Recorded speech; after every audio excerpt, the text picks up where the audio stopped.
What are you cooking? I cooking a lot. Cooking a lot. You have to add in this. No, cannot. Do you hear that? What you cooking? I cooking a lot. You have to add in this. I bet the food tastes so horrible because they use bad dances.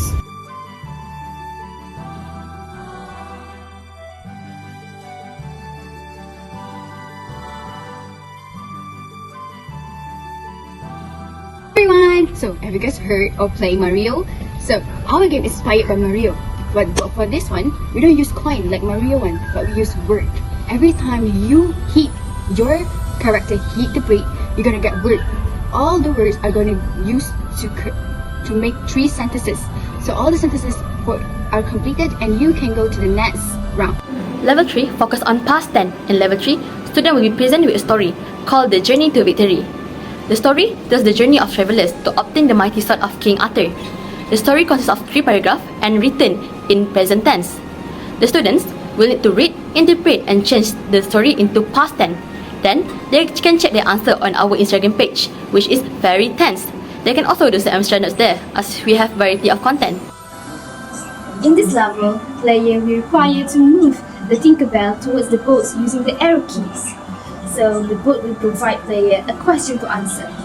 The sentence will be provided for player to identify the tense used in each question. Okay. Hi everyone! Have you watched Beauty and the Beast? And have you seen a dragon? Well, if you haven't, this is the perfect game for you. So, in my level, level 4, you will encounter a dragon and a beast that will fight each other to complete the level. So, how does the game actually work? So, you have to answer 5 questions consecutively in succession to beat the dragon. If you got the answer wrong, the dragon will spit fire to you. So, get your answers right, learn your tenses, and move on to the next level. Hi everyone, so let's talk about my stage, which is stage 5, the last stage you will find in the game. Alright, so how the stage works is that you have to answer 4 questions consecutively. You have to get them right 4 times. And you cannot get any question wrong in the middle of that 4 questions. So what would happen when you answer 1 question correctly is that something will rise up from a rock in the background, and once you get 4 questions answered correctly in succession, you'll get the whole thing popping up from the rock. Hello everyone! Today we are excited to present FAIRYTENSE, a game we created to teach grammar tenses in a fun and interactive way. We choose gamification as our teaching method because it transforms traditional learning into a more engaging and motivating experience. Study shows that gamified learning boosts retention by making the process enjoyable and active. Instead of just memorizing grammar rules from textbooks, students are immersed in a dynamic game environment where they can practice and inform their knowledge in a practical, engaging way. Research supports the effectiveness of this approach. According to educational studies, gamification increases student motivation, fostering problem solving and enhance critical thinking. In FAIRYTENSE, play progress through levels where they must solve grammar challenges such as choosing the correct tenses or completing sentences. This active participation strengthens their understanding of grammar rules in context, making the learning process not just about remembering but about applying what they have learned in real time. Well, Scratch is a user-friendly visual programming tool that allows us to create engaging animations and also interactive games.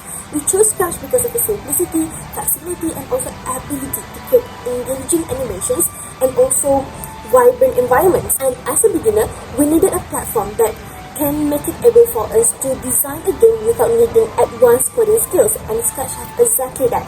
One of the best parts of using Scratch is its creativity potential. Scratch allows us to design our own animation, giving us full creative control.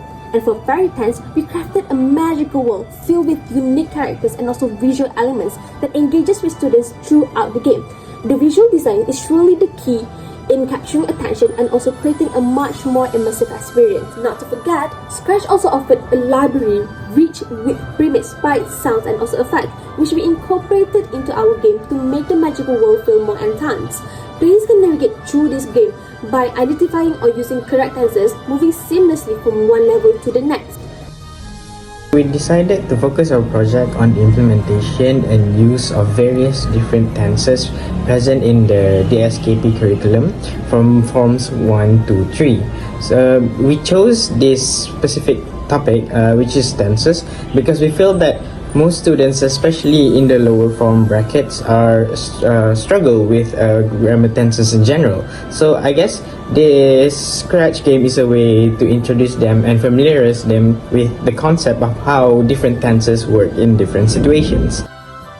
So, we are using Instagram to promoting FAIRYTENSE. We also post notes, tips, and tricks about tense. We also post about notes, tips, and tricks that we created through Canva. We are using Instagram because Instagram is one of the most used apps by youngsters. So, it is easy for them to access our notes to use for Grammarly. I personally never done coding before, so it was a challenge for me to understand the logic and structure behind coding, but thankfully Scratch is user-friendly. I'm able to understand it better now. I realized that coding is not just about writing instructions, but also problem solving and the creativity, and also ensuring that everything went smoothly. Now, after completing my project, I realized that I have much more deeper appreciation towards technology. Hi everyone! So my reflection for this project is animations. So most of the character inside the game is created by me and also in pixels such as Old Man, Belle, Beast, and also the dragon, and many more that you can find in our game. So why the character is created is because it's encouraged students to actually play our game and also finding their favorite character inside the game and encourage them to play more. So initially we had a lot of ideas on what themes we wanted to tackle to implement into the game, but we ended up with using the fairy tale and folklore-ish theme so that we can engage with our audience, namely students from forms 1 through 3, because we feel like this specific theme tackles their nostalgia, making them more intrigued or interested in engaging with our project. While forming the questions, I have taken into consideration and account the complexity, the relevance of the questions, and making sure that the question is neither too hard nor too easy. This is in order to ensure that the questions given are able to challenge the grammar knowledge of the students. Developing a method in teaching grammar was a rewarding experience that deepened my understanding in language and also teaching. Understanding concepts like verb conjugation was initially challenging, but it pushed me to use more creative techniques in teaching, such as storytelling and more interactive activity. It was a valuable journey that enhanced both my teaching skills and my passion in language education.